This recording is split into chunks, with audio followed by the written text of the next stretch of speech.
Arab രാജ്യങ്ങൾ Palestine അഭയാർത്ഥികളെ ഏറ്റെടുക്കണമെന്നും Gaza മുനമ്പ് വൃത്തിയാക്കണമെന്നുമുള്ള നിർദ്ദേശങ്ങളുമായി രംഗപ്രവേശനം ചെയ്തിരിക്കുകയാണ് ഇപ്പോൾ അമേരിക്കൻ പ്രസിഡന്റ് ഡൊണാൾഡ് ട്രംപ്.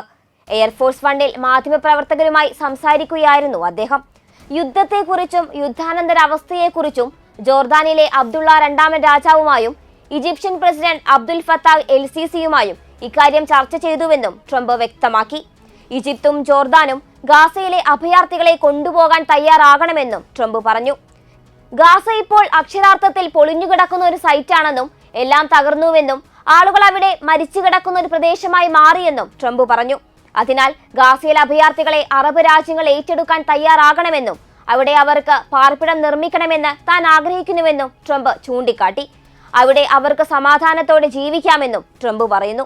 അതേസമയം ഈജിപ്തും ജോർദാനും ഗാസയിൽ നിന്ന് പലസ്തീനികളെ മാറ്റാനുള്ള ട്രംപിന്റെ ആശയം പാടെ നിരസിക്കുകയാണുണ്ടായത്. പലസ്തീനികളെ കുടിയിറക്കുന്നതിനെതിരെയാണ് തങ്ങളുടെ നിലപാടെന്നും അത് മാറ്റമില്ലാത്തതാണെന്നും ജോർദാൻ വിദേശകാര്യമന്ത്രി ഐമാൻ സഫാദി വ്യക്തമാക്കി.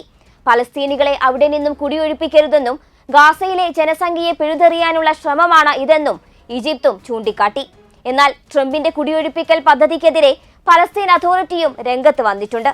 പലസ്തീൻ ജനത ഒരിക്കലും തങ്ങളുടെ ഭൂമിയോ പുണ്യസ്ഥലങ്ങളോ ഉപേക്ഷിച്ച് പോകില്ലെന്ന് പലസ്തീൻ അതോറിറ്റി പുറത്തിറക്കിയ വാർത്താക്കുറിപ്പിലൂടെ അറിയിച്ചു. 2023 ഒക്ടോബറിൽ ഇസ്രയേലും ഹമാസും തമ്മിലുള്ള യുദ്ധം പൊട്ടിപ്പുറപ്പെട്ടതിനു ശേഷം പലസ്തീനിലെ ജനങ്ങൾ 90% പലായനം ചെയ്യപ്പെട്ടെന്നും പലസ്തീൻ അതോറിറ്റി ചൂണ്ടിക്കാണിച്ചു. എന്നാൽ ജനുവരി 15 ഇരു രാജ്യങ്ങളും വെടിനിർത്തലിന് സമ്മതിച്ചെങ്കിലും തടവുകാരുടെ കൈമാറ്റ ക്രമീകരണം ഹമാസ് ലംഘിച്ചുവെന്നാണ് ഇസ്രയേലിന്റെ ആരോപണം. അതിനിടയിൽ ഇസ്രയേലും ലെബനനും തമ്മിലുള്ള വെടിനിർത്തൽ കരാർ ഏകദേശം 3 ആഴ്ചത്തേക്ക് കൂടി നീട്ടിവെച്ചതായി റിപ്പോർട്ട് ചെയ്തിരിക്കുകയാണ് ഇറാനിയൻ മാധ്യമമായ പ്രസ് ടിവി. വൈറ്റ് ഹൌസ് ഔദ്യോഗിക പ്രസ്താവനയിലൂടെയാണ് ഇക്കാര്യം അറിയിച്ചത്. മാത്രമല്ല, യുദ്ധം ആരംഭിച്ചപ്പോൾ മുതൽ ബന്ദികളാക്കിയ ലെബനൻ തടവുകാരെ തിരികെ കൊണ്ടുവരാൻ ലെബനൻ, ഇസ്രയേൽ, അമേരിക്ക എന്നിവർ ചർച്ചകൾ നടത്തുമെന്നും വൈറ്റ് ഹൌസ് പ്രസ്താവനയിലൂടെ വ്യക്തമാക്കി. നവംബറിൽ ഇസ്രയേലും ഹിസ്ബുള്ളയും തമ്മിൽ പ്രഖ്യാപിച്ച വെടിനിർത്തൽ കരാർ പ്രകാരം കഴിഞ്ഞ ദിവസം തെക്കൻ ലെബനനിൽ നിന്ന് ഇസ്രയേൽ സൈന്യം പിൻവാങ്ങേണ്ടതായിരുന്നു. എന്നാൽ അതിന് ഇതുവരെ ഇസ്രയേൽ സൈന്യം മുതിരാത്തത് അവരുടെ അനാസ്ഥ എത്രത്തോളം ഉണ്ടെന്നത് തുറന്നു കാണിക്കുന്നുണ്ട്.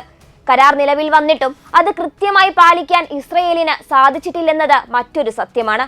ഇത് നടപ്പിലാകണമെന്ന് ആവശ്യപ്പെട്ടിരിക്കുകയാണ് ലെബനൻ പ്രധാനമന്ത്രി നജീബ് മിക്കാറ്റി. മാത്രമല്ല, യുദ്ധമുഖത്തു നിന്നും തങ്ങളുടെ വീടുകളിലേക്ക് മടങ്ങാനിരുന്ന ലെബനൻ ജനതയ്ക്ക് നേരെ ഇസ്രയേൽ സൈന്യം വെടിയുതിർക്കുകയും 22 സാധാരണക്കാരെ കൊല്ലുകയും 120-ലധികം പേർക്ക് പരിക്കേൽക്കുകയും ചെയ്തിരുന്നു. കടുത്ത നിയമലംഘനമാണ് ഇസ്രയേലിന്റെ ഭാഗത്തു നിന്നും ഉണ്ടായതെന്നതിൽ സംശയമൊന്നുമില്ല. എന്നാൽ തോറ്റുകൊടുക്കാൻ താല്പര്യമില്ലാത്ത പൗരന്മാർ ഇസ്രയേൽ ഭീഷണികൾ വകവെക്കാതെ തങ്ങളുടെ ഗ്രാമങ്ങളിലേക്കും പട്ടണങ്ങളിലേക്കും മടങ്ങുമെന്ന് അറിയിച്ചിരിക്കുകയാണ്. ഇസ്രയേലും ഹിസ്ബുള്ള പ്രതിരോധ പ്രസ്ഥാനവും തമ്മിലുള്ള വെടിനിർത്തൽ കരാറിലാണ് പിൻവാങ്ങൽ വ്യവസ്ഥ ചെയ്തിരുന്നത്. പക്ഷേ അത് പാലിക്കാൻ ഇസ്രയേലിന് സാധിച്ചിട്ടില്ല. എന്തുകൊണ്ടാണ് ഇത്രയും കാലം നീണ്ട ചർച്ചകൾക്കൊടുവിലെടുത്ത ഒരു കരാർ ലംഘിക്കാൻ ഇസ്രയേൽ തീരുമാനിക്കുന്നതെന്ന് ഇതിൽ നിന്നെല്ലാം വ്യക്തമാണ്. അധികാരത്തിലേറാൻ നേരം കിട്ടാൻ പോകുന്ന ജനപ്രീതി കരസ്ഥമാക്കാനും അധികാരം വിട്ട് ഇറങ്ങിപ്പോകാൻ നേരം കെട്ടുപോകുന്ന പ്രീതി തിരികെ ലഭിക്കാനും വേണ്ടി അമേരിക്കൻ നേതാക്കളായ ബൈഡന്റെയും മറുഭാഗത്തെ ട്രംപിന്റെയും മേൽനോട്ടത്തിൽ നടന്ന ഒരു ചരടുവലി പ്രഹസനം മാത്രമാണ് ഈ വെടിനിർത്തൽ കരാർ. അതിനിടയിൽ ഇസ്രയേൽ ഗാസ വെടിനിർത്തൽ കരാർ ലംഘിക്കുകയും ഉപരോധിച്ച എൻക്ലേവിൽ യുദ്ധം പുനരാരംഭിക്കുകയും ചെയ്താൽ ഇസ്രയേൽ ലക്ഷ്യങ്ങൾക്കെതിരെ യമൻ കടുത്ത തിരിച്ചടികൾ നൽകുമെന്ന് യമനിലെ അൻസറുള്ള പ്രതിരോധ പ്രസ്ഥാനത്തിന്റെ നേതാവ് മുന്നറിയിപ്പ് നൽകിയതായി ഇറാൻ മാധ്യമമായ പ്രസ് ടിവി റിപ്പോർട്ട് ചെയ്തു. യമൻ തലസ്ഥാനമായ സനായിൽ നിന്ന് സംപ്രേഷണം ചെയ്ത ടെലിവിഷൻ പ്രസംഗത്തിലാണ് അബ്ദുൽ മാലിക് അൽ ഹൂത്തി മുന്നറിയിപ്പ് നൽകിയത്. ഗാസയിലെ വെടിനിർത്തൽ കരാർ നടപ്പാക്കുന്നതും ജനീനിലെയും വെസ്റ്റ് ബാങ്കിലെയും സംഭവ വികാസങ്ങളും ഞങ്ങൾ നിരീക്ഷിക്കുകയും പിന്തുടരുകയും ചെയ്യുന്നുണ്ടെന്ന് അദ്ദേഹം പറഞ്ഞു. സയനിസ്റ്റ് ഭരണകൂടം യുദ്ധം പുനരാരംഭിച്ചാൽ ഞങ്ങളും ഞങ്ങളുടെ പ്രവർത്തനങ്ങൾ പുനരാരംഭിക്കും. അമേരിക്കയും ഇസ്രയേലും ലോകരാജ്യങ്ങൾക്ക് തന്നെ വെല്ലുവിളിയാണെന്നും അദ്ദേഹം എടുത്തു പറഞ്ഞു. അമേരിക്കൻ തിന്മയ്ക്കും സയനിസ്റ്റ് പദ്ധതിക്കുമെതിരെ ഞങ്ങൾ നിലകൊള്ളും. തിന്മയുടെയും യുദ്ധത്തിന്റെയും അടിമത്ത രാഷ്ട്രങ്ങളുടെയും ഏറ്റവും വലിയ അടയാളം അമേരിക്കയാണ്. അമേരിക്കയെയും സയനിസ്റ്റ് ഭരണകൂടത്തെയും പിന്തുടരുന്നത് അവരെ അടിമകളായി തുടരാൻ മാത്രമേ സഹായിക്കൂ എന്ന് അറബികളും മുസ്ലിങ്ങളും അറിയണമെന്നും അദ്ദേഹം വ്യക്തമാക്കി. ഗാസ വെടിനിർത്തൽ കരാർ നടപ്പാക്കുന്നത് വൈകിപ്പിച്ചതിന് ഇസ്രയേലിനെ പലസ്തീൻ ചെറുത്തുനിൽപ്പ് പ്രസ്ഥാനം വിമർശിച്ച് മണിക്കൂറുകൾക്ക് ശേഷമാണ് നേതാവിന്റെ മുന്നറിയിപ്പ് പ്രസ് ടിവി റിപ്പോർട്ട് ചെയ്തത്. ഇസ്രയേലും ഹമാസും തമ്മിലുള്ള വെടിനിർത്തൽ കരാർ നടപ്പാക്കിയതിനെ വംശഹത്യാ യുദ്ധത്തിനും ഇസ്രയേൽ സൈന്യത്തിന്റെ ക്രൂരതകൾക്കുമെതിരെയുള്ള പ്രതിരോധത്തിന്റെ ഫലമായാണ് അൻസറുള്ള പ്രസ്ഥാനം വിശേഷിപ്പിച്ചത്. വെടിനിർത്തൽ കരാറിന്റെ ഭാഗമായി കുറഞ്ഞത് 23 പലസ്തീൻ കുട്ടികളെയാണ് ഇസ്രയേൽ മോചിപ്പിച്ചത്. കുട്ടികൾക്കെതിരെ ഇസ്രയേൽ ആസൂത്രിതമായ നീക്കം നടത്തുന്നതായി പലസ്തീൻ സൈനിക കോടതികളിൽ അറിയിക്കുകയും ചെയ്തിട്ടുണ്ട്.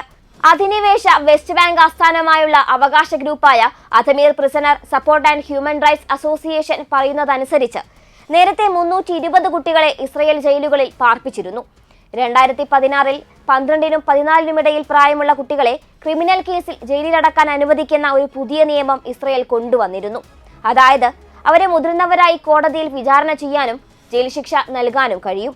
മുൻപ് 14 വയസ്സോ അതിൽ കൂടുതലോ പ്രായമുള്ളവർക്ക് മാത്രമേ ജയിൽ ശിക്ഷ ലഭിക്കുകയുണ്ടായിരുന്നുള്ളൂ. കുട്ടിക്ക് 14 വയസ്സ് തികയുന്നതുവരെ ജയിൽ ശിക്ഷ ആരംഭിക്കാൻ കഴിയില്ല. എന്നാൽ 2016 ഓഗസ്റ്റ് 2-ന് ഇസ്രയേലി നെസറ്റ് പാസാക്കിയ പുതിയ നിയമപ്രകാരം കൊലപാതകം, കൊലപാതക ശ്രമം അല്ലെങ്കിൽ നരഹത്യ തുടങ്ങിയ ഗുരുതരമായ കുറ്റകൃത്യങ്ങളിൽ ശിക്ഷിക്കപ്പെട്ട ഒരു പ്രായപൂർത്തിയാകാത്തയാളെ 14 വയസ്സിന് താഴെയാണെങ്കിൽ പോലും തടവിലിടാൻ ഇസ്രയേലിന് സാധിക്കും.